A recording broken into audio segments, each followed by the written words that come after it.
여러분 안녕하세요. 오늘 하루도 잘 보내셨죠? 오늘도 재밌는 옛날 이야기 들려드리도록 할게요. 여러분은 자신의 외모 때문에 속상한 적이 있나요? 더 예쁘고 멋있어졌으면 하는 마음은 누구에게나 있지요. 그리고 다른 사람과 비교하며 작아지기도 하고 때로는 상대방보다 나를 높게 평가하며 우쭐해하기도 합니다. 그런데 오늘 들려드릴 첫 번째 이야기 반쪽이는 모든 것이 반쪽밖에 없습니다. 눈도 하나, 귀도 하나, 팔도 하나, 다리도 하나. 그래서 형들은 반쪽이를 괴롭히고 놀리기도 합니다. 하지만 반쪽이는 힘이 장사이고 마음도 착하고 머리도 영리했습니다. 신체적으로는 부족했지만 다른 사람들보다 더 뛰어났지요. 반쪽이 이야기를 통해 사람은 누구나 그 나름의 능력을 갖고 태어났다는 것을 깨달을 수 있습니다. 외면을 가꾸는 것도 중요하지만 무엇보다 내면을 가꾸는 것이 더 중요하겠죠? 이야기를 들으며 자기 자신을 소중히 그리고 어떤 모습의 타인도 존중하는 마음을 가질 수 있는 시간이 되길 바랍니다.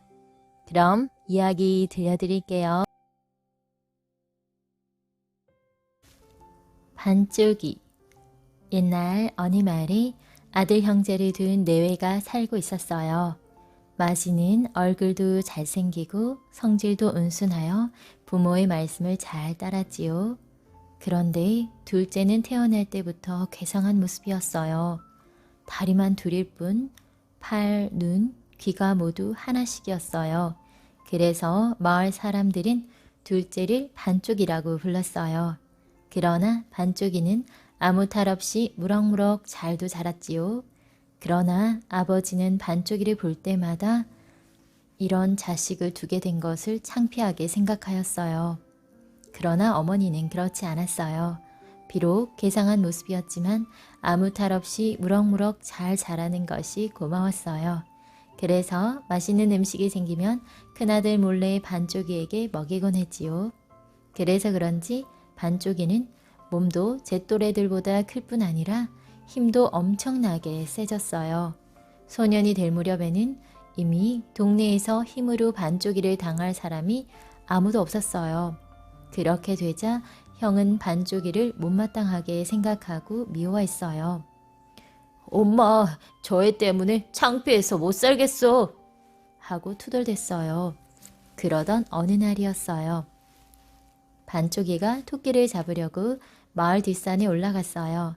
한창 토끼를 쫓던 반쪽이가 아래쪽에서 올라오는 토끼를 보고 집채만한 바위를 굴렸어요. 그러자 이 바위가 산 밑에 집을 덮쳐 그 집을 절반이나 박살내버렸어요. 그나마 사람이 다치지 않은 게 천만 다행이었지요. 집주인이 반쪽이네 집으로 달려와서 당장 집을 고쳐놓으라고 호통을 쳤어요.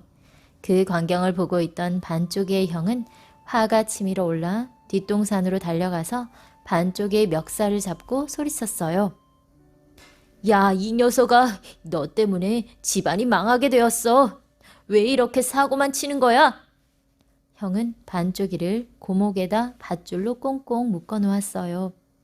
형님, 한 번만 용서해 주세요. 다시는 이런 일이 없도록 할게요. 안 돼. 너는 벌을 받아야 정신을 차릴 거야. 호랑이에게 물려가 버려라. 반쪽이가 애원을 해보았지만 형은 들은 척도 하지 않고 산에서 내려가 버렸어요. 마지를 보자 어머니가 물었어요.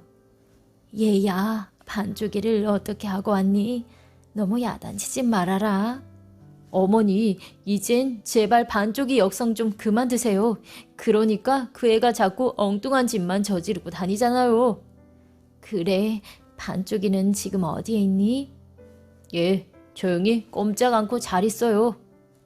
아니, 꼼짝 않고 잘 있다니 그게 무슨 소리니? 글쎄, 아무튼 잘 있다니까요.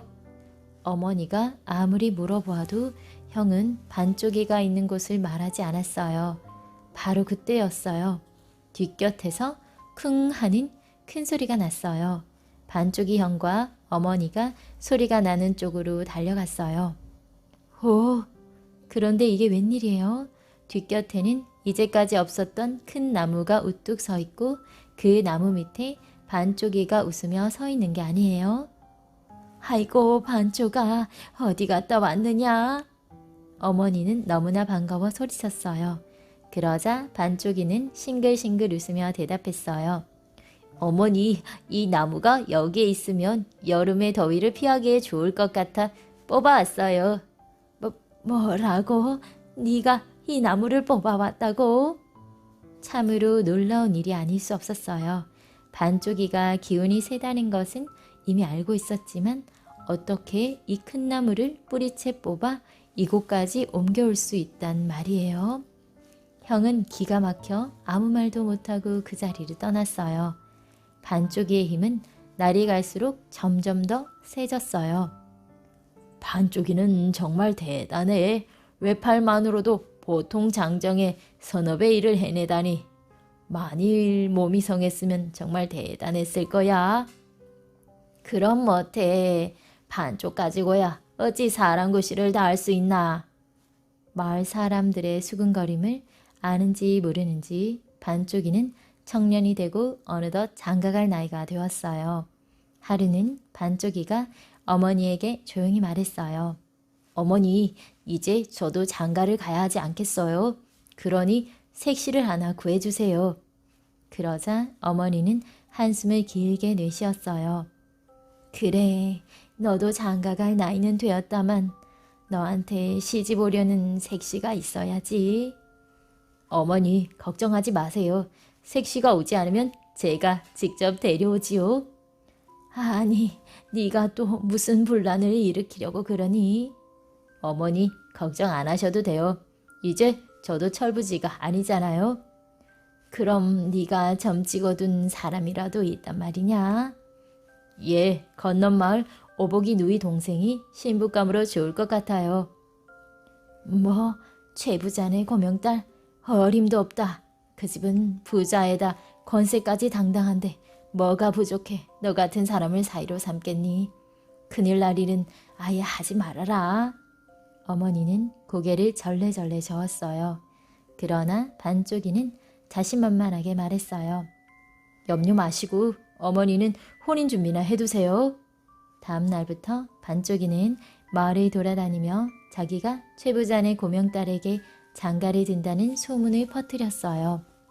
그러자 마을 사람들은 대부분 코웃음을 쳤지요. 한편 이 소문을 전해 들은 최부자네 집안은 날벼락을 맞은 듯 발칵 뒤집어졌어요. 참, 이런 고얀 놈을 봤나? 우리 집안 사위가 되겠다고 이놈이... 내 이놈을 당장 물꼬를 내어 황천으로 보내버릴까 보다. 최부자는 이렇게 큰 소리치면서도 힘이 장사인 반쪽이가 무슨 행패를 부릴지 몰라 겁이 나기도 했어요. 그래서 돈을 주고 힘께나 쓰는 장정들을 모아 하인들과 함께 집 안팎을 철동같이 감시하도록 했지요. 반쪽이는 밤이 이슥해지기를 기다려 최부자네 집으로 몰래 다가갔어요. 최부자네 집은 불을 대낮같이 밝혀놓고 곳곳에 하인과 장정들이 몽둥이나 농기구를 들고 지키고 있었어요. 멀리서 집 주위를 한 바퀴 돌아본 반쪽이는 허탕을 치고 집으로 돌아왔어요. 다음날 밤도 최부자네 집에 가보았으나 어제와 마찬가지라 또 허탕을 치고 돌아왔지요. 이렇게 며칠이 지나자 최부자네 집을 지키던 하인과 장정들도 차츰 지치기 시작했어요. 일주일째 되는 날 밤 반쪽이는 다시 최부자네 집에 찾아갔어요. 밤이 이슥해지기를 기다려 반쪽이는 대문으로 다가갔어요. 등불을 환히 밝혀놓은 문간에는 문지기가 벽에 기대어 드르릉 드르렁 코를 골며 자고 있었어요. 그럼 그렇지. 반쪽이는 문지기에 상투를 풀어 대문에다 메어놓고 안으로 들어갔어요. 대청 마루 밑에 숨어 지키던 하인도 땅바닥에 골아떨어져 있었지요. 반쪽이는 부엌으로 들어가 가마솥을 떼어와 잠든 하인에게 덮어 씌웠어요. 그리고는 사랑방에 들어가서는 잠든 최부자의 수염에 준비해간 유황을 발라놓고 아들 오복이에게는 두 손에 방망이를 쥐게 한 뒤 단단히 붙들어 메었어요. 그런 다음 건너방으로 건너가 잠든 며느리의 손에 소고와 북채를 메어놓고 안방에 가서는 주인 마님의 허리를 다듬이돌에다 묶어 놓았어요. 그리고 마지막으로 뒷곁에 있는 하인과 장정들을 모두 밧줄로 묶은 다음 반쪽이는 색시가 있는 방으로 들어갔어요. 색시도 며칠 밤 동안이나 잠을 제대로 못 잤는지 정신없이 골아떨어져서 반쪽이가 방에 들어가도 몰랐어요. 반쪽이는 잠든 색시를 비단 이불로 돌돌 말아 옆구리에 끼고는 집안의 등불을 모조리 껐어요.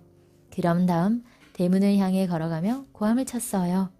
반쪽이가 색시 안고 나가신다. 이 소리에 제일 먼저 잠이 깬 것은 최 부자였어요. 반쪽이가 어쨌다고? 깜짝 놀라 벌떡 일어나 보니 사방이 칠흑같이 어두웠어요. 최 부자는 우선 불기운이 남아있는 화로에 다가가 후 하고 불었어요. 그러자 불씨가 수염에 발라놓은 유황에 붙어 타오르기 시작하였어요. 아 뜨거워! 아 뜨거워! 최 부자는 수염을 흔들며 그 자리에서 펄쩍펄쩍 뛰었어요. 그 바람에 오복이가 잠을 깨웠지요. 아버지, 무슨 일? 하면서 허공에 팔을 내젓자 양손에 매달린 방망이가 최 부자와 오복이 자신을 내리쳤어요. 아이고, 반쪽이 놈이 사람 치네. 최 부자와 아들이 고래고래 소리를 질렀어요. 그러자 건넌방에서는 동당동당 북치는 소리가 요란하게 나는가 하면 이놈아, 내 허리 놓지 못해. 반쪽이가 날 죽이네. 하고 다듬이돌에 묶인 주인 마님의 목소리도 들리고 대문에서는 아야, 내 상투 빠진다. 반쪽이가 내 상투 뺀다. 하는 고함 소리가 들려왔어요. 그뿐 아니라 마루 밑에서는 가마솥을 쓴 하인이 비명을 지르는가 하면 뒷곁에서는 꽁꽁 묶인 장정과 하인들의 고함 소리로 온 집안이 벌통을 쑤신 듯 난리법석을 떨었어요. 한참이나 법석을 떤 다음에야 딸이 반쪽이에게 납치당한 것을 안 최 부자는 발을 구르며 온 집안이 떠나가도록 고함을 쳤어요. 야, 이놈들아, 우리 옥년이가 없어졌다. 옥년이가 반쪽이한테 잡혀갔다고. 얼른 쫓아가서 우리 옥년이를 찾아오지 못할까? 하인과 장정들은 옥년이를 찾으러 허겁지겁 대문 밖으로 달려나갔어요. 한편 색시를 이불에 쌓고 집으로 달려온 반쪽이는 자기 방에 옥년이를 내려놓은 뒤 정중하게 말했어요. 아가씨, 무례를 범하여 정말 죄송합니다. 오래전부터 아가씨를 뵙고 흠모해 왔습니다. 그래서 제 신부로 맞아들이기로 작정했는데 사정이 여의치 않아 이렇게 되었습니다. 정 제가 지아비로 못마땅하다 싶으시면 말씀해 주십시오. 다시 모셔다 드리겠습니다. 이 말을 들은 처녀는 가만히 생각해 보았어요. 비록 겉모습은 괴물 같지만 예의 바르고 지혜와 용기가 뛰어난 청년인데다 그토록 자기를 사랑해 왔다니 차마 싫다는 말을 할 수가 없어 고개만 숙이고 있었지요. 싫다는 말씀이 없으시니 결혼을 승낙하신 걸로 알겠습니다. 이렇게 말한 반쪽이는 마당으로 내려가 공중제비를 한 바퀴 도는 것이었어요. 그랬더니 이게 웬일이에요? 갑자기 뿌연 연기가 반쪽이를 감싸버렸어요. 조금 지나 연기가 그치자 그 자리에 서 있는 사람은 반쪽이가 아니라 몸이 멀쩡한 아름다운 청년이었어요. 그 광경을 지켜보고 있던 처녀는 기절할 듯이 놀랐어요. 아름다운 청년이 된 반쪽이는 처녀에게 다가가며 말했어요.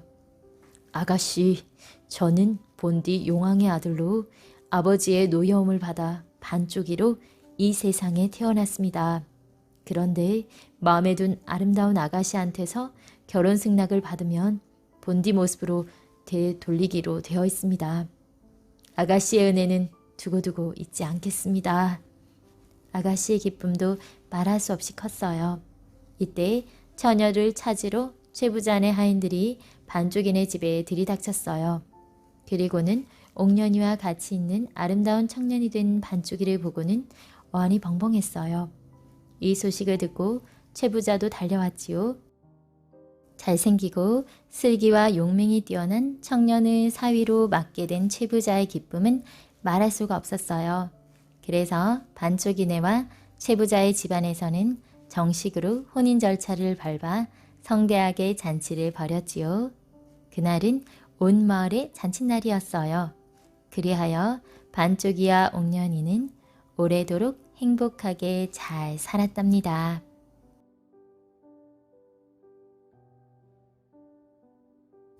시조 배우기. 옛날에 어떤 사람이 장가를 갔어요. 장가 가서 혼례를 치르고 나니 처가 식구들이 시조를 한번 해보라고 권하더래요. 시조라는 것은 노래에 비슷한 건데 옛날 선비들이 즐겨 읊었어요. 그런 것인데 어디서 들어봤나 몰라요? 아무개 소방 그 시조 한번 해보게. 장인 장모도 권하고 매부 뭐해 시조 한번 해보래도. 처남들도 권하고 어서요. 시조 한번 해보세요. 조카 아이들까지 권하는데 이 신랑은 정작 시조를 할 줄 몰랐어요. 한마디도 못했지요. 그러면 나 시조 못하오 하고 실토를 하면 될 텐데 신랑이 그러지를 않고 꿀먹은 벙어리 모양 가만히 앉아서 눈만 멀뚱멀뚱하고 있었단 말이에요. 아무리 권해도 안 하고 가만히 있으니까 모두들 이 사람이 피곤하고 서먹서먹해서 그런 모양이니 오늘은 쉬고 내일 들어봅시다 하고 말지요. 그래서 우선 그 자리는 벗어났는데 신랑이 가만히 생각해보니 내일 일이 걱정이거든요. 내일 처가 식구들이 한데 모이면 또 시조하라고 성화할 텐데 어쩌나요? 보다 못해 그날 저녁에 새색시가 시조 한 수를 가르쳐 주기로 했어요. 잘 듣고 나 하는 대로 따라하세요. 아, 그러지요? 신부가 한마디씩 부르면 신랑이 따라하기로 하고 먼저 신부가 한마디 불렀어요. 청산리 하고 신부는 조그마한 소리로 부르는데 청산리 하고 신랑은 시조를 처음 배우니까 그냥 큰 소리만 내면 좋은 줄 알고 냅다 고함을 질렀어요. 소리가 워낙 커서 온 집안이 쩌렁쩌렁 울리는 판이에요. 신부가 그만 깜짝 놀라서 장인 장모 됐소 했겠어요. 다른 방에서 장인 장모가 듣고 있으니 좀 작은 소리로 하라는 뜻이지요. 그게 그런데 신랑은 그게 다 시조인 줄 알고 따라하는 거예요. 장인 장모 듣소? 그것도 큰 소리로 따라하네요. 그러니 신부가 그만 역정이 났어요. 가르쳐줘도 제대로 못 배우고 엉뚱한 소리만 따라하니 뭐 이런 사람이 다 있었나 싶었어요. 그래서 에이, 바보 멍청이 같으니 했지요. 역정이 나서 혼잣말로 그런 거지요. 그런데 신랑은 그것도 다 시조인 줄 알고 외워뒀어요. 이튿날 처가 식구들이 다 모였는데 아니나 다를까 또 시조를 하라고 권하거든요. 아무개 서방 오늘은 시조 한 수 멋지게 해보게. 그러게 매부. 그러세요 고모부. 이렇게 권하니까 이 사람이 어제 배운 시조를 내놨어요. 어제 저녁에 잘 배워서 밤새 외운 거니까 자신만만한 거지요. 정산이 하고 쩌렁쩌렁 울리는 소리로 첫마디를 하니 모두들 손뼉을 치고 감탄을 했어요. 아, 그러면 그렇지. 역시 우리 사위로구나. 장인 장모가 흐뭇해서 듣고 있는데 갑자기 이 신랑이 뭐라고 하는 거 아니? 장인 장모 듣소? 이러거든요. 그게 다 어젯밤에 배운 소리가 아니고 뭐예요? 그걸 시조인 줄 알고 그대로 하는 거예요. 그런데 장인 장모는 사위가 시조를 하다 말고 듣냐고 물으니 그래 듣고 있네 했지요. 그랬더니 사위가 뭐라고 그랬을까요? 에이 바보 멍청이 같으니 이랬지요. 그게 다 어젯밤에 배운 시조인데 어떡해요. 그저 배운 대로만 하는 거예요. 그런데 장인 장모는 사위가 갑자기 바보 멍청이라고 욕을 해대니까 참 어처구니가 없는 거지요. 그 뒤에 어떻게 됐냐고요? 처가에서 쫓겨났다나 어쨌다나 뭐 그런 소문이 있답니다. 허풍선이 사냥 이야기. 예나 지금이나 허풍선이가 허풍치는 이야기는 참 얼토당토 아는 게 많지요. 그 중에는 이런 이야기도 있으니 어디 한번 들어보세요. 옛날에 어떤 허풍선이가 참새를 한 마리 잡았어요. 참새를 한 마리 잡아가지고 가다가 친구를 만났지요. 자네 손에 들고 가는 게 뭔가? 이거 참새라네. 사실은 말이지. 내가 참새를 여러 수백 마리 잡았는데 다 날려보내고 이것 한 마리만 남았다네. 그걸 어떻게 잡았는가? 자네 참새 쉽게 잡는 법을 알고 싶나? 알고 싶다면 가르쳐주지. 어디 한번 말해보게. 그러니까 허풍선이가 내놓은 이야기가 이랬어요. 잘 듣게. 먼저 좁쌀 한 말 하고 술 한 동이 하고 도토리 한 대를 구한다네. 그리고 좁쌀을 술동이에 한 이틀 담가두지. 좁쌀이 술에 불어 퉁퉁해지거든. 마당에 멍석을 깔고 술에 불린 좁쌀을 쭉 펴놓게나. 그리고 멍석가에 도토리를 뿌려 놓으면 된다네. 아니 그렇게 해서 무슨 참새를 잡아? 좀 더 들어보게. 그래 놓고 자리를 비해줘야 한다네. 그러면 참새란 놈들이 좁쌀을 먹으려고 많이들 몰려오지. 몰려와서는 지키는 사람이 없으니까 마음 놓고 좁쌀을 쪼아 먹겠지. 좁쌀을 잔뜩 먹은 참새는 모두 술에 취할 것 아닌가? 술에 불려놓은 좁쌀이니 말일세. 술에 취하면 잠이 오게 마련이지.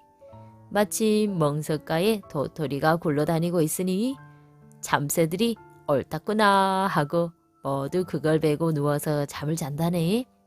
그때 그냥 주워 담으면 되지. 들어보니 말짱 허풍이거든요. 얘기 사람아, 허풍 좀 작작 들게. 아 참, 상꽁을 쉽게 잡는 법도 있다네. 어디 한번 들어보겠나? 들어보나 마나 허풍일 테지만 들어서 손에 날 일은 없잖아요. 어디 한번 말해보게. 잘 들어야 하네. 먼저 소 한 마리 하고 콩 서너 홉하고 망치 하나를 구하지. 소를 몰고 콩과 망치를 가지고 산에 간다네.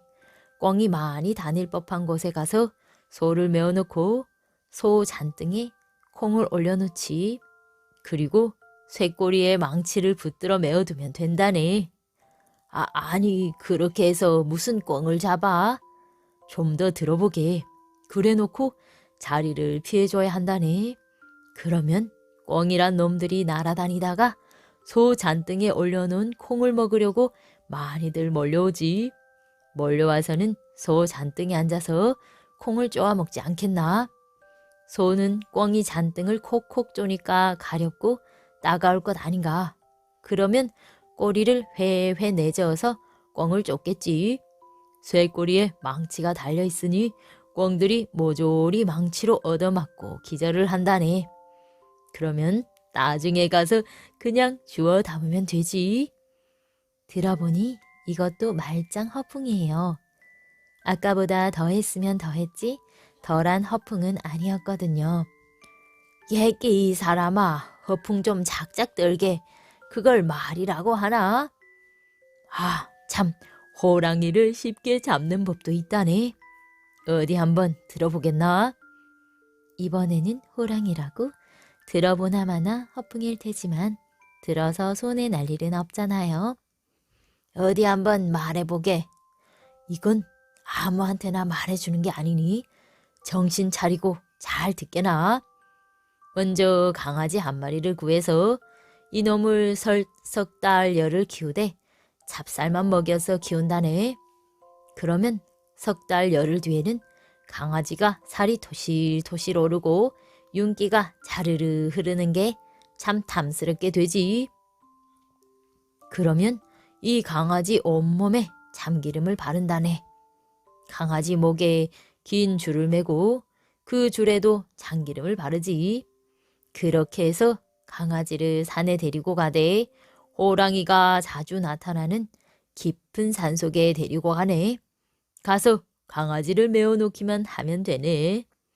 아니, 그렇게 해서 무슨 호랑이를 잡아? 좀 더 들어보게. 그래 놓고 자리를 피해줘야 한다네. 그러면 산속에 살던 호랑이란 놈이 어슬렁어슬렁거리며 다니다가 고소한 참기름 냄새를 맡고 다가오지. 다가와서는 이놈이 가만히 보니 탐스런 강아지 한 마리가 고소한 냄새를 풍기면서 줄에 매여 있단 말이세. 배고픈 호랑이한테야 그보다 더 좋은 먹이가 어디 있겠나. 이게 웬 떡이냐 하고 달려들어 잡아먹는데 강아지 온몸에 참기름을 발라놨으니 그게 좀 미끄러운가? 그냥 호랑이 뱃속에 홀랑 미끄러져 들어가서 이게 워낙 미끄러우니까 그대로 창자를 지나 똥구멍으로 나와버린다네. 강아지가 호랑이 입으로 들어갔다 똥구멍으로 나오는 게지. 줄에도 참기름을 발라놨으니 호랑이가 통째로 줄에 깨이는 건 정한 이치고 안 그런가? 들어보니 이건 참 대단한 허풍이에요. 참새 잡는 이야기나 꿩 잡는 이야기는 여기에다 견주면 허풍도 아니겠거든요. 얇게 사람아, 허풍 좀 작작 들게. 세상에 그런 말도 안 되는 이야기가 어디 있어? 아니, 아직 얘기가 안 끝난데. 그렇게 호랑이 한 놈이 줄에 꿰어 있으면 다른 호랑이가 냄새를 맡고 또 찾아온다네. 찾아와서 가만히 보니 먹음직스러운 강아지가 고소한 냄새를 풍기고 있는데 벌써 호랑이 한 마리가 그 뒤에 와 있거든. 서두르지 않으면 저놈에게 먹이를 빼앗기겠구나 생각하고 불이 나게 달려들어 한 입에 날름 삼키지. 그러면 그놈도 줄에 꿰지 별 수 있나? 또 좀 있으면 또 다른 호랑이가 와서 줄에 깨이고 또 다른 호랑이가 와서 깨이고 이렇게 해서 하룻밤 자고 가보면 호랑이가 줄줄이 깨어 있을 걸세. 강아지는 아무 탈 없이 살아있을 테니 강아지만 끌고 오면 되네.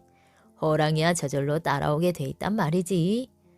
제 몸뚱이가 통째로 줄에 깨었는데 어느 놈의 호랑이가 안 따라오고 배겨.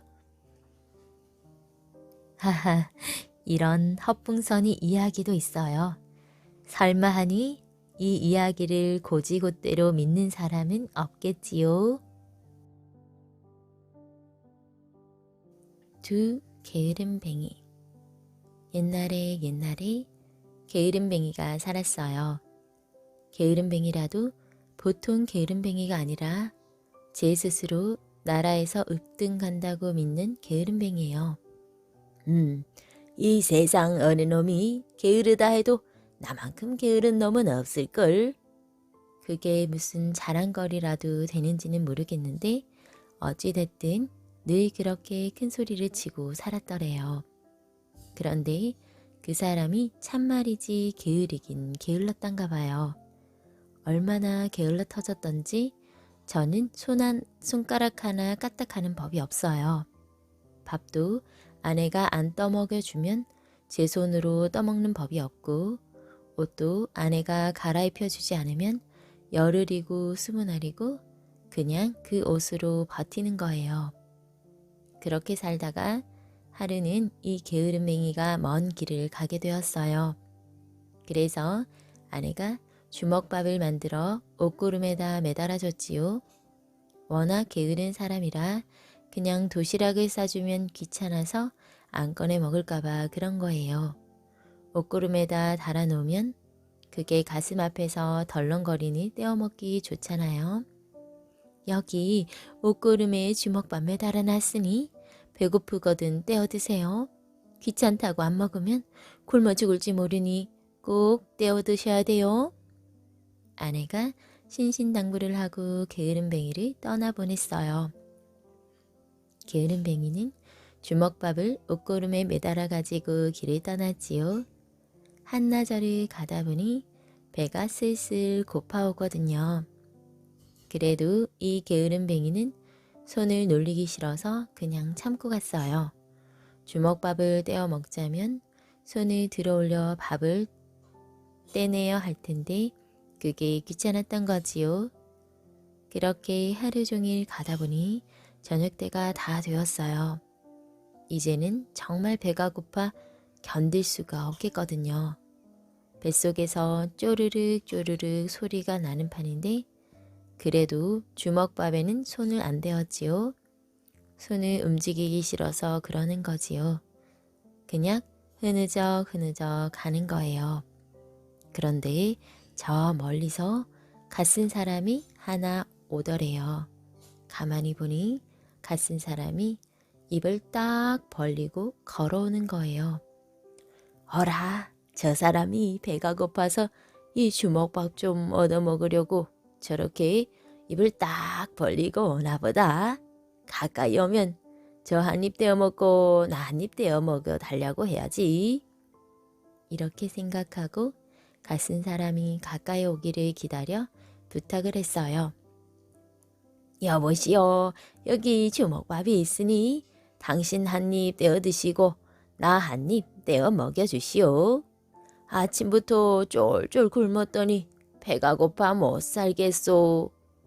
그러면 얼씨구나 하고 달려들어 저 한 입 떼어 먹고 이 사람 한 입 떼어 먹여줄 줄 알았지요. 그런데 갓쓴 양반 하는 말 좀 들어보세요. 아, 그런 말이랑 꺼내지도 마시오. 나는 아침에 길 떠날 때부터 가끈이 늘어져서 가시 덜렁거리는데 그것을 고쳐매기 싫어서 이렇게 입을 딱 벌리고 가는 사람이오. 가끈이 늘어져서 가시 덜렁거리는데 가끈을 죄려면 손을 올려 가끈을 풀고 매야 할 테니 그게 귀찮아서 그냥 입을 딱 벌리고 간다 그 말이에요. 입을 딱 벌리면 가끈이 느슨해도 턱에 걸려 있을 테니 말이에요. 그러니 얼마나 게을러 터진 사람이에요. 주먹밥 매달고 가던 게으름뱅이가 들어보니 입 딱 벌린 사람이 저보다 더했으면 더했지 조금이라도 덜한 게으름뱅이는 아니더란 말이에요. 아이쿠, 나는 여태 내가 우리나라에서 으뜸 가는 게으름뱅인 줄 알았는데 오늘 보니 나보다 더 게으른 사람도 있구려. 내가 졌소. 이러고 그냥 가더래요.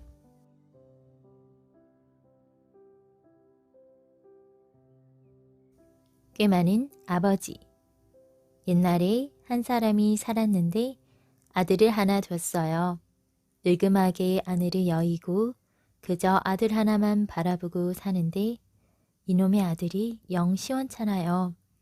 아버지한테 하는 짓이 대먹지 못했단 말이지요.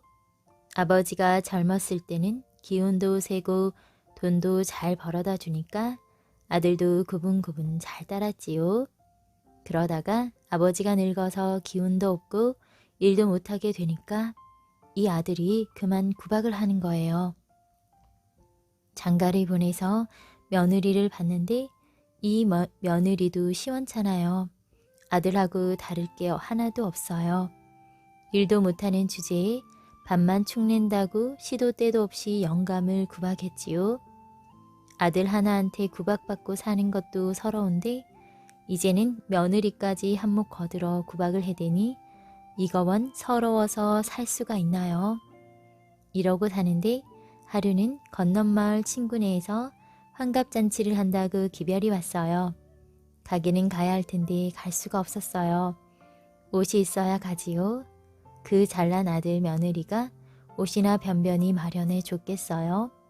다 해져서 너덜거리는 호빠지 저고리 한 불이 전부예요. 그걸 사시사철 꿰차고 사는 판이지요. 잘 때도 입고 자고 먹을 때도 입고 먹고 이러는데 이걸 입고 잔칫집에 갈 수는 없는 노릇이잖아요. 마침 아들 내외는 들에 일하러 나가서 집은 적적한데 잔칫집에는 가고 싶고 옷은 없고 생각다 못해 아들네 방에 슬쩍 들어가서 농문을 열어보았어요. 농문을 열고 뒤적뒤적 뒤져보니 과연 포르르 날아갈 듯한 새 옷이 한 벌 있더래요. 그게 아들 옷이지요. 새 바지 저고리에 새 두루마기, 버선, 데님까지 다 들어있으니 좀 좋아요. 이걸 잠깐 빌려 입고 갔다 오는 수밖에 없겠다. 그래서 아들 옷을 입고 잔치집에 갔어요. 가서 잔치 음식을 잘 얻어먹고 잘 놀았지요. 그렇게 놀다 보니 하루 해가 후딱 지나가서 벌써 날이 어둑어둑해졌어요. 그런데 바깥이 왁자하니 소란스럽더니 한 놈이 잔치집 마당에 썩 들어서는데 가만히 보니 아들이에요. 아들이 지게짝대기를 거머쥐고 씩씩거리면서 들어오는데 가만히 보니 이거 일이 나도 크게 날판이었어요. 아이고, 저 녀석이 내가 지 옷을 훔쳐 입고 나온 걸 알고 날 치려고 지게짝대기까지 거머쥐고 나섰구나. 그냥 뒀다가는 온 동네 사람들에게 웃음꼴이 나겠는걸. 이 사람이 얼른 일어나면서 일부러 남들 들으라고 큰 소리로 얘야, 내 걱정 말라고 그렇게나 일렀거든. 걱정이 돼서 얘까지 날 데리러 왔느냐. 나 싣고 가라고 지팡이까지 가지고. 이러니 사람들이 그 말을 듣고 모두 감탄을 했어요. 그런 줄 몰랐더니 저 집 아들이 효자 중에 상효자라고 칭찬이 왁자지껄했지요. 저런 효자를 소홀히 대접해서는 안 된다고 모두 아들을 붙들어 앉히고 음식을 대접한다, 술을 대접한다 난리가 났어요. 일이 이쯤 되니 아무리 망나니 아들인들 별 수가 있나요? 다른 사람들이 모두 효자라고 칭찬을 하면서 떠받드는데 어쩔 거예요. 그런 마당에 지게짝대기로 아버지를 후려칠 도리는 없는 것 아닌가요? 끄는 대로 엉거주춤 앉아서 사람들이 대접하는 대로 얻어먹었지요. 그 모습을 보고 아버지가 한술 더 떠서 얘야, 이제 그만 가자꾸나. 네가 날 얻고 개울을 건너야 할 텐데 너무 늦어 어두우면 힘들지 않겠느냐. 이랬지요.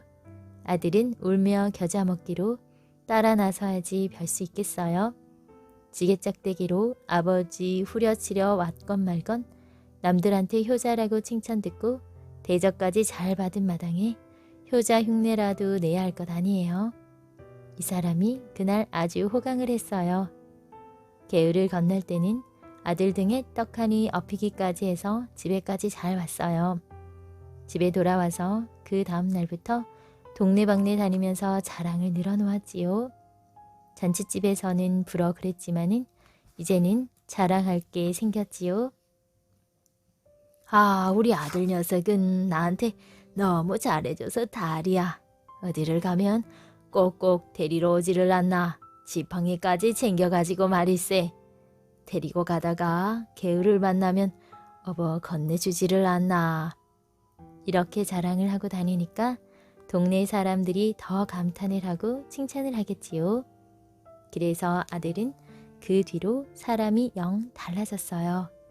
온 동네 사람들이 다 저더러 효자라고 칭찬이 입에 붙었는데 안 달라질 재간이 있겠어요. 그렇게 칭찬을 듣다 보니 기분이 좋기도 하였지요. 또 한편으로 아버지한테 미안한 마음도 들기도 했지요. 그래서 아들은 아버지 구박도 안 하고 제 딴엔 아버지한테 잘하려고 애를 쓰더란 말이지요. 그런데 며느리는 그대로예요. 일 못하고 밥만 축낸다고 날마다 구박이에요. 말로 구박만 하고 말면 그런 대로 참겠는데 이건 밥까지 제대로 안 주니 낭패지요. 끼니 때가 돼도 저 혼자 상을 차려 먹었으면 먹었지 시아버지 먹으라고 음식 차려주는 꼴을 못 보겠거든요. 찬밥 한 덩이 사발에 담아 개 주듯이 마루에 덜렁 얹어 놓으면 그나마 잘하는 것이고 바쁠 때는 아예 밥을 안 줬어요. 이러니 늙은이가 기운을 차릴 수가 있나요? 이 사람이 생각다 못해 빈 밥상과 빈 그릇을 들고 밖에 나왔어요.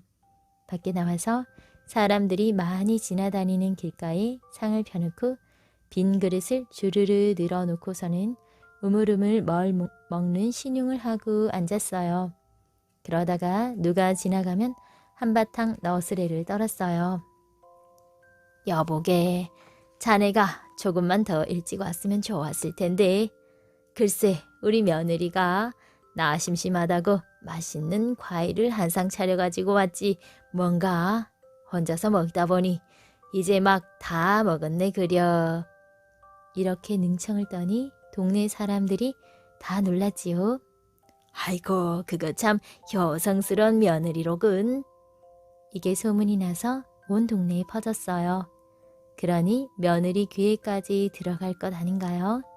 가만히 들어보니 자기는 과일 대접은커녕 끼니도 제대로 안 챙겨주고 날마다 구박하는 게 일이었는데 모두들 자기더러 시아버지 공대에 잘한다고 칭찬이 늘어섰단 말이에요. 마음 한구석이 좀 찔렸는지 어쨌는지 한 번은 며느리가 정말로 시아버지 노는데 음식을 한 상 차려가지고 왔어요. 그런데 이 사람은 그걸 혼자서 안 먹고 사람들이 지나가기를 기다렸다가 누구든지 지나가는 사람을 붙들어 앉히고 나누어 먹는 거예요. 전에는 부러워 그랬지만은 이제는 정말로 자랑을 하는 거지요. 여보게, 이게 우리 며느리가 차려놓은 음식일세. 내가 어디를 가나 심심할까 시장할까 이렇게 잘 챙겨주거든. 이쯤 되니 동네 사람들이 더 감탄을 하고 그 영감 며느리 하나는 참 잘 뒀다고 부러워했지요.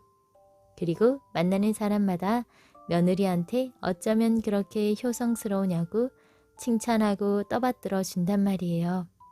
그러니 며느리도 기분이 좋을 것 아니에요. 한편으로는 지금까지 시아버지 구박한 게 마음에 걸리기도 하고 말이에요. 이래서 점점 더 시아버지한테 잘하려고 애를 쓰고 그러다 보니 정말 효성스러운 며느리가 됐어요. 끼니 때마다 정성스러운 음식으로 공대를 하고 구박도 안 하게 됐지요.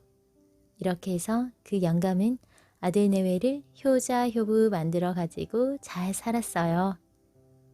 이제 부모가 반효자라는 말이 무슨 뜻인지 알겠지요?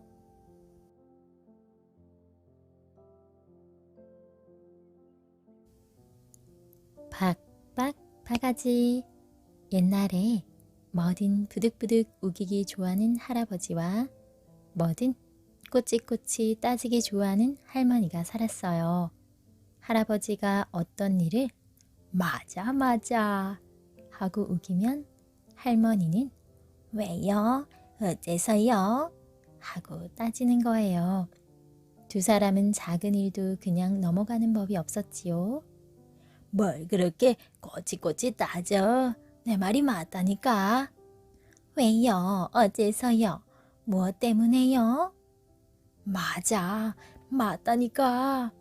왜요? 어째서요? 맞아. 아니에요.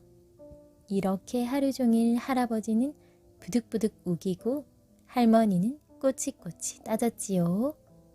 하루는 이 집에 도둑이 들었지 뭐예요. 도둑은 살금살금 마당을 지나 외양간으로 갔어요. 갓 태어난 송아지를 훔쳐갈 속셈이었던 거지요. 마침 자다가 깬 할머니가 인기척을 듣고 할아버지를 깨웠어요. 영감, 이게 무슨 소리지요? 도둑이 든 것 같아요. 도둑은 무슨 도둑? 우리 집에 훔쳐갈 게 뭐 있다고? 할아버지는 도둑이 들어왔을 리 없다며 우겼어요. 따지기 좋아하는 할머니가 그냥 넘어갈 리 없겠지요. 분명히 도둑이 들었다니까요. 밖에서 인기척이 나잖아요. 마루 밑을 지나가던 쥐소리겠지. 틀림없이 인기척이 있었다니까요. 쥐소리라도 그러네. 집안에서 다투는 소리를 들은 도둑은 간이 콩알만해졌지요. 도둑은 얼른 찍찍 하고 쥐소리를 흉내냈어요. 봐, 쥐 울음소리가 맞잖아. 그래도 할머니는 끝까지 따지고 들었어요. 무슨 쥐 울음소리가 저렇게 커요? 말도 안 돼. 그럼 고양이 소린가? 쥐를 쫓다가 낸 소리인가 보네. 할아버지가 이번에는 고양이 소리라고 우겼어요. 도둑은 얼른 야옹 하고 고양이 울음소리를 냈지요. 거봐, 고양이 울음소리 맞지? 고양이 울음소리가 저렇게 굵을 리 없어요. 할머니는 이번에도 지지 않고 따졌어요. 얼큰이 이건 쥐를 쫓는 고양이를 보고 개가 짖는 소리야. 할아버지가 이번에는 개 짖는 소리라고 우겼어요.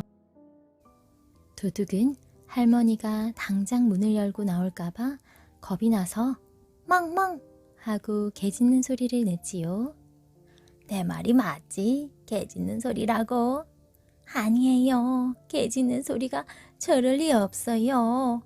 할아버지는 막무가내로 우기고 할머니는 끝까지 따졌어요. 둘이 얼마나 오랫동안 아웅다웅 다투었는지 어느새 날이 환하게 밝아왔지요. 문 밖에서 숨죽이고 있던 도둑은 저도 모르게 드렁드렁 잠이 들고 말았어요. 가만 어디선가 코 고는 소리가 들리는 것 같지 않아요? 이건 개가 짖는 소리를 듣고 닭이 선잠을 깨서 외치는 소리일 거야. 할머니와 할아버지가 주고받는 말소리에 잠을 깬 도둑은 얼른 꼬끼요 꼬꼬 하고 닭 우는 소리를 흉내냈어요. 말도 안 돼. 어째 저게 닭이 외치는 소리요. 닭이 외치는 소리라니까. 할아버지가 부득부득 우기자 할머니도 바득바득 따졌지요. 무슨 외치는 소리가 이렇게 크단 말이에요. 그럼 닭이 외치는 소리를 듣고 놀란 소가 우는 거야. 할아버지의 말에 도둑은 얼른 매 하고 울었지요. 거봐, 소 울음소리 맞지? 아니, 외양간에 있는 소 울음소리가 여기까지 들릴 리가 있어요? 가만, 그럼 이 소리는 소가 우는 소리를 들은 도깨비가 놀라서 지른 소리가 아닐까? 할아버지의 말에 도둑은 땀이 뻘뻘 났어요. 아, 그도 그럴 것이 도깨비 소리를 들어본 적이 있어야 흉내를 낼 거 아니겠어요? 망설이던 도둑은 하는 수 없이 깨깨 깨깨 하고 이상한 소리를 냈지요. 그봐, 진짜 도깨비 소리지? 할아버지 말을 들은 할머니는 잔뜩 겁에 질린 채 말했어요. 영감, 도깨비가 우릴 잡아먹기라고 하면 어쩌지요? 그 말에 할아버지도 덜컥 겁이 나서 이불을 뒤집어 쓴 채 오들오들 떨었어요. 방 안이 잠잠해지자 도둑은 부엌으로 갔어요. 빈손으로 돌아갈 수는 없다고 생각하고 뭐든 닥치는 대로 훔쳐갈 작정이었지요. 영감, 도깨비가 배가 고파서 부엌을 뒤지나 봐요. 부엌에 먹을 것도 없는데 우리를 잡아먹으면 어쩌지요? 기다려봐. 내가 망을 보고 올 테니까. 할아버지는 바들바들 떨면서 방문을 열었지요. 깜짝 놀란 도둑은 몸을 숨기려고 물독 안으로 들어갔어요. 그리고 들키지 않게 바가지를 푹 눌렀었지요. 부엌으로 나온 할아버지는 여기저기 두리번거렸어요. 이상하다. 도깨비는커녕 쥐새끼 한 마리도 없네. 할아버지는 물동을 향해 걸어갔어요. 그러자 놀란 도둑은 바가지를 더욱 깊이 눌러섰지요. 할아버지는 바가지를 보고 고개를 갸웃거렸어요. 아니, 바가지가 왜 엎어져 있지? 다급해진 도둑은 빡빡빡빡 하는 소리를 냈어요. 그 소리를 들은 할아버지는 빙그레 웃으며 중얼거렸지요. 난 또 뭐라고? 도깨비 소리가 아니라 바가지 소리였잖아. 할아버지가 돌아오자 할머니가 두 눈을 동그랗게 뜨며 막 물었어요. 영감, 정말 도깨비였어? 아니야, 바가지 소리였어. 바가지 소리? 아니, 바가지가 어떻게 소리를 내요? 할머니가 또 꼬치꼬치 따지자 할아버지는 또 바락바락 우겼어요. 참말 바가지 소리였다니까 내가 두 눈으로 확인했어. 말도 안 돼요. 참말이라니까. 아니에요. 맞아. 아니라니까요. 그 사이 도둑은 물속에서 빠져나와 꽁지가 빠져라 도망을 갔답니다.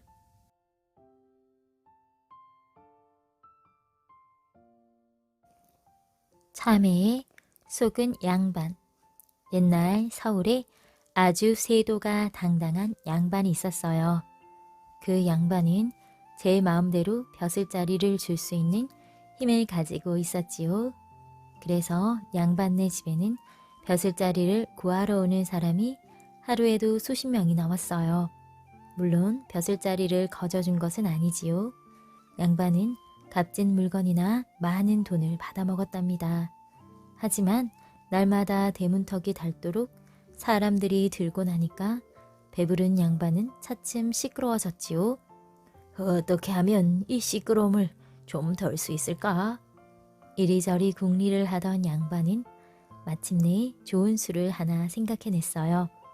그날부터 양반집 대문 앞에는 굵은 붓글씨로 쓴 글발이 붙어 있었어요. 나를 거짓말로 속여 넘기는 자에게는 원하는 벼슬자리를 주되 만일 내가 속지 않았을 때에는 벼슬 대신 볼기를 100대 맞아야 한다. 그러자 숱한 사람들이 별별 거짓말을 다 꾸며가지고 왔지요. 그러나 찾아오는 사람마다 번번이 볼기만 실컷 얻어맞고 절룩거리며 돌아갔어요. 그러면 그렇지. 그따위 거짓말로 감히 나를 속여? 사람들이 볼기를 맞고 절룩거리는 꼴을 볼 때마다 양반은 재미가 나서 연방 너털웃음을 웃었지요. 한방눈이 펑펑 내리는 동짓달이었어요. 허름한 차림을 하고 양반을 찾아온 아이가 있었지요.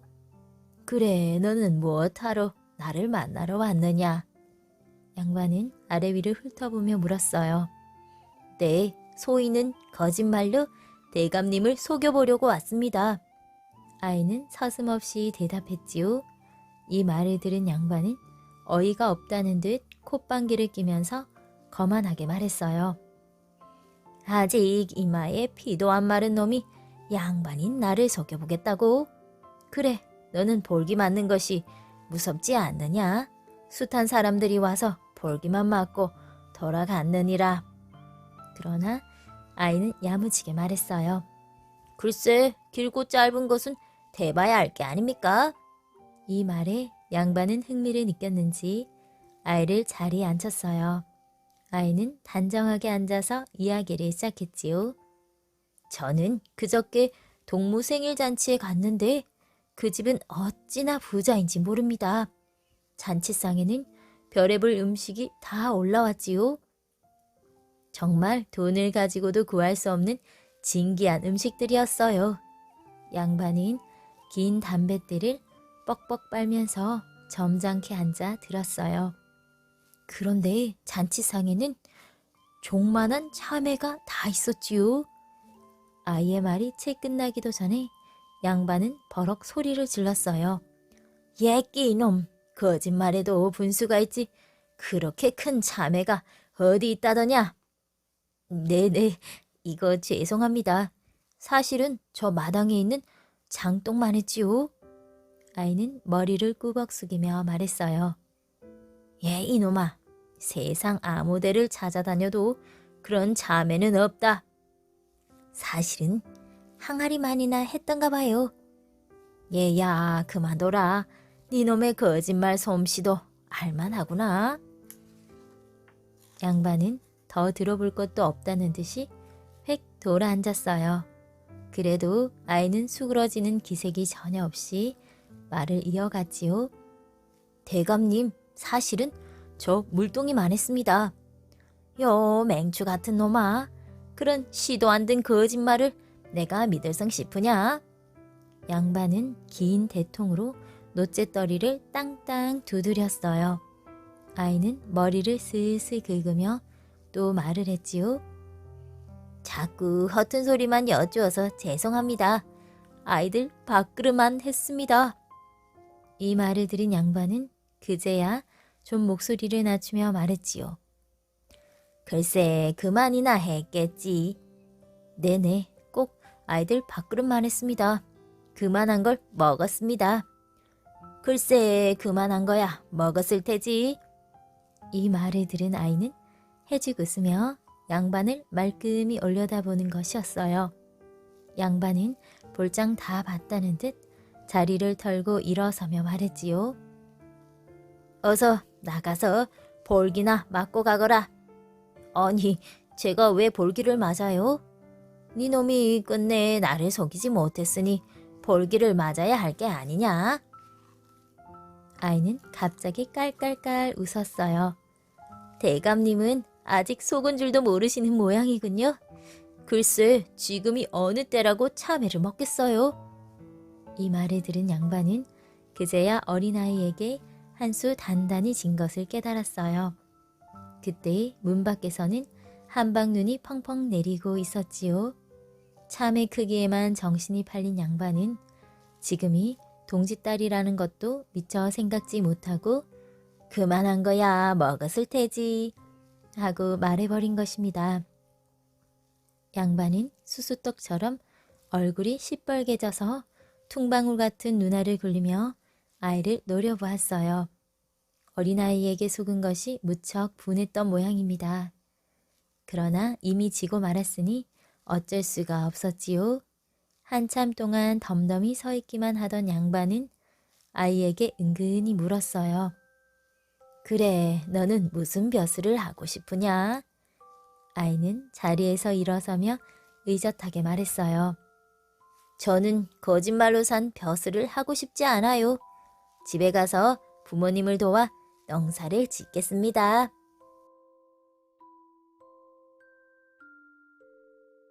소금장수 아들. 옛날 어느 마을에 소금장수가 살고 있었어요. 눈에 넣어도 아프지 않을 만큼 귀한 아들을 두었지요. 소금을 팔아서 금이야 오기야 하며 키웠어요. 그런데 다 큰 아들이 좀 모자라지 뭐예요. 동네 꼬마들이 밥을 하고 놀려도 콧물을 질질 흘리고 웃기만 했지요. 아들은 쌀과 보리도 가릴 줄 몰랐고 하나 둘 셋 셈도 할 줄 몰랐지요. 그저 누워서 뒹굴뒹굴 방귀나 뿡뿡뿡. 소금장수는 걱정이 이만저만 아니었어요. 얘야, 앞으로 넌 무슨 일을 하고 싶니? 아버지처럼 소금장수가 되고 싶어요. 소금장수는 귀가 번쩍 뜨였어요. 네가 소금을 팔 수 있겠느냐? 아들이 자신만만하게 큰 소리를 땅땅 쳤어요. 그까짓 게 뭐 어려워요? 사람들한테 소금 사세요 하고 외치기만 하면 되죠. 말처럼 쉬운 일이 아니었지만 소금장수는 아들에게 소금지게를 척 내주었어요. 그래, 그럼 어디 한번 팔아오너라. 아들은 소금을 짊어지고 길을 떠났어요. 그런데 드문드문 밭가는 농부와 소밖에 보이질 않네요. 사람이 좀 많은 곳에 가야 하는데. 아들은 사람들을 찾아 꼬불꼬불 고갯길을 넘었어요. 그랬더니 산 아래에 많은 사람들이 보이는 거예요. 아들은 반가워서 냉큼 달려가 소리쳤어요. 소금 사세요. 빛깔 좋은 소금 사세요. 그러자 땀을 뻘뻘 흘리며 일을 하던 사람들이 버럭 화를 냈어요. 광산이 얼마나 바쁜데 소금을 팔러 와. 방해하지 말고 저리 가지 못해. 아들은 광부에게 쫓겨 털레털레 집으로 돌아왔어요. 소금 장수는 아들 말을 듣고는 푹푹 한숨밖에 안 나왔어요. 얘야, 다음에는 일을 도와주렴. 네가 땅을 같이 파주는 거야. 그럼 고마워서라도 소금을 사줄 게 아니냐? 아들이 손뼉을 짝 쳤어요. 그렇군요. 이튿날 아들은 소금을 팔러 부랴부랴 이웃마을로 갔어요. 그런데 사람들이 모여 웅성웅성 하는 거예요. 얼른 가서 도와줘야지. 땅을 파주면 고마워할 거야. 아들은 성큼성큼 마당으로 들어가서 다짜고짜 곡괭이로 땅을 파기 시작했어요. 그러자 사람들이 깜짝 놀라 소리쳤어요. 아니, 이게 무슨 짓이냐? 남의 혼인장치를 망치려 하느냐? 사람들이 몽둥이를 들고 아들을 때리기 시작했어요. 네 이놈, 혼 좀 놔봐라. 어이쿠, 왜 그러세요? 아들은 걸음아 날 살려라 하며 집으로 손살같이 도망쳤지요. 집에 돌아온 아들이 화를 버럭 냈어요. 아버지 말씀대로 했다가 맞아 죽을 뻔했어요. 그럴 때는 경사났네, 경사났어 하며 춤을 췄어야지. 다음날 아들이 간 곳은 불난집이었어요. 사람들이 허둥지둥 물을 길어 나르는데 갑자기 아들이 덩실덩실 춤을 추지 뭐예요. 경사났네, 경사났어. 불난집의 부채질한 격이었어요. 그때 울고 있던 집주인이 아들에게 달려들었어요. 이런 못된 놈, 집이 불타는데 널리고 있어. 사람들이 몽둥이를 들고 우르르 몰려왔어요. 아들은 흠씬 두들겨 맞고 절뚝절뚝 집으로 돌아왔지요. 소금 장수는 답답해서 가슴을 쿵쿵 쳤어요. 얘야, 다음에는 물을 끼얹고 나서 소금을 팔아라. 다음날 아들은 산 너머 마을까지 갔어요. 아이고, 다리여, 좀 쉬었다 가야겠다. 그때 어느 집 담장 너머로 사람들이 보였지요. 그래, 물을 끼얹은 다음 소금을 팔라고 했지? 아들은 재빨리 물 한 동이를 떠서 성큼성큼 그 집 마당으로 들어갔어요. 마당에는 두 사람이 티격태격 싸우는 중이었지요. 아들은 두 사람에게 다짜고짜 물을 끼얹었어요. 아이고, 이게 웬 날벼락이야. 홀딱 젖은 두 사람이 아들에게 덤벼들었어요. 이게 무슨 짓이냐? 누군지 모르지만 너 오늘 사람 잘못 건드렸어. 아들은 소금도 못 팔고 주랭랑을 쳐야 했지요. 아이고, 답답하구나, 답답해. 소금 장수가 가슴을 쾅쾅 치며 또다시 차근차근 말해주었어요. 싸움이 일어나면 우선 말려야지. 그런 다음에 소금을 팔아보렴. 아들이 고개를 끄덕끄덕 했지요. 참 쉽네요. 내일은 꼭 소금을 팔게요. 다음날 아들이 들판을 걸어갈 때였어요. 황소 두 마리가 킁킁 콧김을 내뿜으며 서로 머리를 들이받으려 하지 뭐예요. 아들은 이때다 싶어 황소들에게 달려갔어요. 황소들아, 싸우면 안 돼. 아들은 황소 사이에 끼어 두 팔을 휘휘 내저었어요. 그 순간 황소들이 뿔을 치켜들고 서로를 향해 무섭게 달려들었어요. 아들은 커다란 황소뿔에 들이받쳐 하늘로 슝 솟았다가 땅으로 철퍼덕. 아이고, 아이고, 사람 살려, 사람 살려.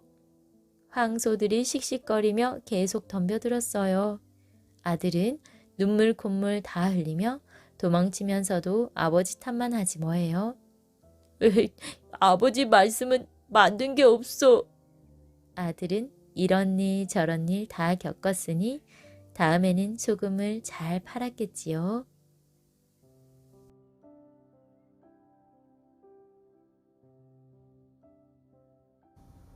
점 잘 치는 선생님.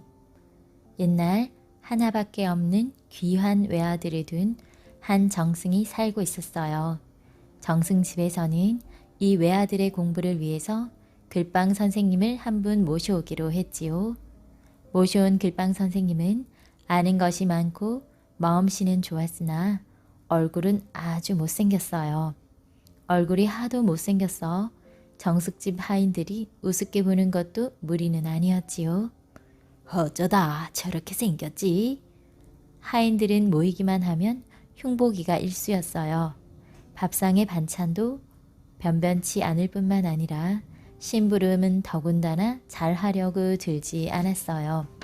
그러나 정승집 외아들은 자기의 선생님을 깔보는 하인들을 괘씸하게 생각하고 한번 따끔하게 혼내줄 궁리를 했지요. 선생님을 깔보다니? 그렇다면 나도 너희들을 골려주리라. 외아들은 아버지가 소중히 여기시는 은수저를 찬장에서 살짝 꺼내어 감추어버렸어요. 이튿날 아침 야단법석이 났어요. 하인들은 정신없이 허둥대며 쏘다녔어요. 이 사람아, 큰일 났네. 대감님의 은수저를 잃어버렸으니 우린 죽게 됐네. 어떻게든 찾아야지. 하인들은 몸이 달았어요. 만약 주인 마님이 아는 날에는 이것은 보통 당하고 말 일이 아니었어요. 울상이 되다 못해 나중에는 죽을 상이 되었지요. 이때 외아들이 썩 나타나서는 시치미를 떼고 물었어요. 뭣들 가지고 그렇게 야단들인가? 아이고 도련님, 대감님의 은수저가 없어졌어요. 이런, 매일 쓰시는 아버님 은수저를 잃어버리다니. 외아들은 모른 척하고 하인을 나무랐어요. 도련님, 죽을 죄를 지었습니다. 어떻게 찾을 방법이 없을까요? 외아들은 이리저리 고개를 갸웃거리다가 정 그렇다면 나의 선생님께 여쭈어보아라. 선생님은 아는 것도 많고 점도 잘 맞히신다고 하시니 하고 능청스럽게 말했어요. 네. 하인들은 곧장 선생님을 만나러 달려갔어요. 평소에 깔보던 선생님일망정 워낙 자기들의 일이 급한지라 멋쩍다는 생각 같은 건 할 겨를이 없었어요. 선생님, 제발 저희들을 좀 살려주십시오. 무슨 일이 생겼나? 하고 선생님은 점잖게 물었어요. 네, 오늘 아침 주인 대감님의 은수저를 잃어버렸습니다. 어떻게 찾도록 점을 쳐주시면 고맙겠습니다. 가만히 있어봐. 그럼 어디 한번 쳐볼까? 네, 꼭 좀 부탁드립니다. 선생님은 거드름을 피면서 책상 앞에 다가 앉았어요. 멀리는 아니야. 동남쪽으로 돌 아래. 동남쪽이라 하면 우물이 있는 근처야. 아마 우물 근처의 돌 밑을 찾아보면 나올지도 모르겠네. 선생님은 자신 있게 말했어요.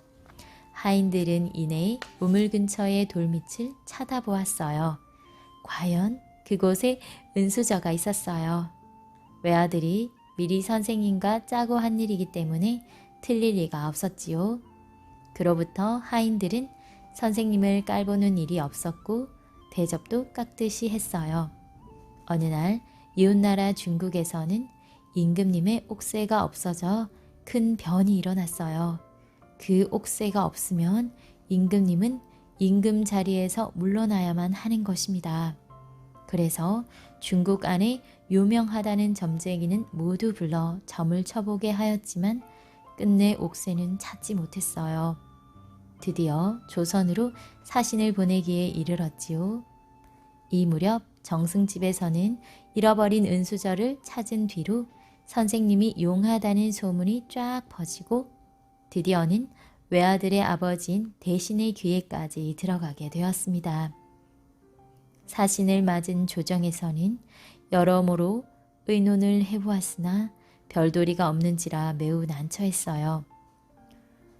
중국같이 큰 나라 점쟁이들도 찾지 못하는데 하물며 작은 우리나라 점쟁이들이 감히 어떻게 잡는담? 정승들은 모두 이렇게 생각했어요. 그러나 오직 외아들의 아버지인 정승만은 그렇게 생각하지 않았어요. 내 집에 글빵 선생님이 얼마 전 잃어버린 은수저를 점을 쳐서 찾아냈습니다. 굉장히 용한 모양입니다. 그 선생님을 보내보는 것이 어떻겠습니까? 그거 참 다행인 일입니다. 다른 정승들도 모두 찬성을 했어요. 집에 돌아온 정승은 곧 글빵 선생님을 불러놓고 당부를 했지요. 선생님께서는 참으로 좋은 기회이니 어서 중국 갈 준비를 해주셔야겠소. 제가 중국에 가다뇨. 당치도 않은 말씀입니다. 선생님은 펄쩍 뛰면서 사양했어요. 선생은 참 겸손도 하오. 그만한 실력이면 충분히 임금의 옥새를 찾을 수 있을 것이오. 아니올시다. 어쩌다 알아맞힌 것이지 실제로는 그렇지도 않았습니다. 그러하오니 다른 분을 보내도록 해주십시오. 그러나 선생님을 진짜 점 잘 치는 사람으로 알고 있는 정승은 허허, 선생은 잃어버린 은수저를 단번에 알아맞히면서도 이제까지 자랑 한 번 없으니 참으로 겸손하오. 예부터 용한 사람일수록 겸손한 법이거늘 하고 말하면서 선생님이 거절하는 것은 한두 번 사양해 보는 것이라고 생각하는 것이었어요. 이를 어떡하나. 이쯤 되고 보니 선생님은 어쩔 수 없이 정승의 청을 안 들을 수도 없게 되었습니다. 그러면 부탁하오. 선생의 운이 이제나 드이나보. 가서 준비를 해주시오. 정승은 남의 속도 모르고 이렇게 말하는 것이었어요. 선생님은 막상 정승 앞을 물러나오긴 했으나 하늘이 노랗고 눈앞이 캄캄했어요. 그때 외아들 소년이 들어왔지요. 얼굴이 거의 죽을 상이 된 선생님을 보고 선생님, 얼굴이 염려하십니까? 하고 물었어요. 큰일 났어. 나더러 중국 임금님의 옥새를 찾으러 가란다. 네, 그까짓 걸 가지고 뭘 염려하세요? 왜 염려가 안 되겠니? 내가 무슨 재주로 그걸 찾아내니? 선생님은 참 답답하시군요. 외아들 소녀는 선생님의 귀에 입을 대고 무엇인가 속삭였어요. 선생님의 얼굴은 다시 활짝 개었지요. 언제 걱정을 했냐는 듯 활기까지 넘쳐 흘렀어요. 선생님은 곧 중국 갈 준비를 서둘러 끝냈어요. 외아들의 아버지인 정승은 물론 조정에서도 임금님을 비롯한 여러 신하들도 기뻐했어요. 선생님은 중국에서 온 사신들과 함께 무사히 중국까지 건넜어요. 중국의 임금님은 무척 반가워했지요. 오느라고 수고가 많았소. 별 말씀은 다만 임금님의 걱정을 덜어드리려고 할 뿐이옵니다. 고맙소. 그럼 옥새를 찾도록 꼭 부탁하오. 염려 마십시오. 오늘부터 석 달 동안에 꼭 옥새를 찾아내겠습니다. 선생님은 중국의 되걸에서 훌륭한 대접을 받으며 매일 즐겁게 지냈어요. 한편 중국에서는 조선에서 유명한 선생님이 와서 석 달 만에 옥새를 문제없이 찾아낸다는 소문이 방방곡곡에 퍼졌어요. 임금님을 비롯하여 대신들과 백성들까지도 선생님의 점수를 초조히 기다렸어요. 그러던 어느 날 선생님은 임금님과 신하들이 보는 앞에서 점을 치는 척하더니 갑자기 혀를 찼어요. 아하, 이 일을 어떡하나. 큰일 났구나. 하고 중얼거리자 옆에 있던 신하가 물었어요. 무슨 일이 일어났습니까? 네, 엊그저께 내 집에 불이 나서 홀랑 타버렸습니다. 집은 아무래도 좋으나 사당에 모신 신주가 모두 타버렸으니 이를 어떡하나 하고 마치 불이 난 곳을 직접 눈으로 보고 온 것처럼 말했어요. 아니, 그 먼 조선에서 일어난 일까지 어떻게 아시나요? 허허, 그 무슨 말씀을. 그 정도도 몰라서야 내가 어찌 이 먼 중국에까지 왔겠습니까? 신하들은 탐복할 일이었어요. 그러나 한편으로 의심이 안 가는 바는 아니어서 임금님은 겉으로 위문사절이라는 구실을 붙여 사신을 조선으로 보냈어요. 조선에 갔던 사신들이 돌아와서 임금님께 보고를 했지요. 틀림없었습니다. 저희들의 눈으로 똑똑히 보고 왔습니다. 과연 명인이로다. 네, 틀림없었습니다. 날짜와 시간까지도 어김이 없었습니다. 사단까지도 다 타버렸습니다. 더욱더 극진히 모시도록 하라. 임금님과 신하들은 다시 한번 놀랐어요. 이 소문은 다시 온 중국에 번져 사람들의 입에 흥미진진한 이야깃거리로 꽃을 피웠지요. 이번에 조선에서 온 점치는 선생님은 그야말로 유명하다죠. 말로 할 수 없을 정도래요. 몇만이나 되는 자기 집에 불난 것까지 알아맞히는데 말할 것도 없죠. 뭐 그뿐인 줄 알아요. 그 선생님이 점을 한번 치면 천년 장래 일까지 훤히 안 돼요. 영해요. 참으로 영해요. 그러니 옥새도 문제 없겠어요. 문제가 다 뭐요? 훔쳐낸 사람을 이미 알고 있대요. 아마 곧 잡힐 거래요. 말은 꼬리에 꼬리를 물고 번졌어요. 이렇게 선생님이 유명하게 된 것도 역시 정승 외아들 소년의 꾀 때문이었지요. 선생님이 조선을 떠나기 전에 미리 짜놓고 서로 약속했던 대로 된 것뿐이었어요. 약속한 그 날짜와 그 시간에 소년은 불을 지른 것입니다. 한편 선생님에 대한 유명한 소문이 온 중국을 휩쓸고 있을 무렵 옥새를 훔쳐낸 사나이는 몸이 달았어요. 내일이면 꼭 석 달이 되는 날이었어요. 내일까지는 꼭 알아낸다고 했으니 이러고 있을 때가 아니다. 그 사람은 틀림없이 날 잡아낼 거야. 그러나 미리 가서 용서를 빌어야겠다.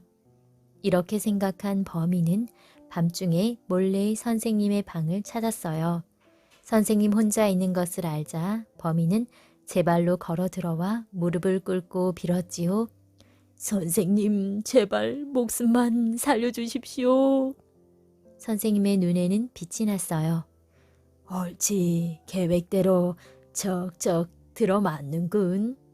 속으로 흐뭇해하면서 선생님은 한층 위험을 더하여 이놈, 난 벌써부터 네 놈인 줄 알고 있었다.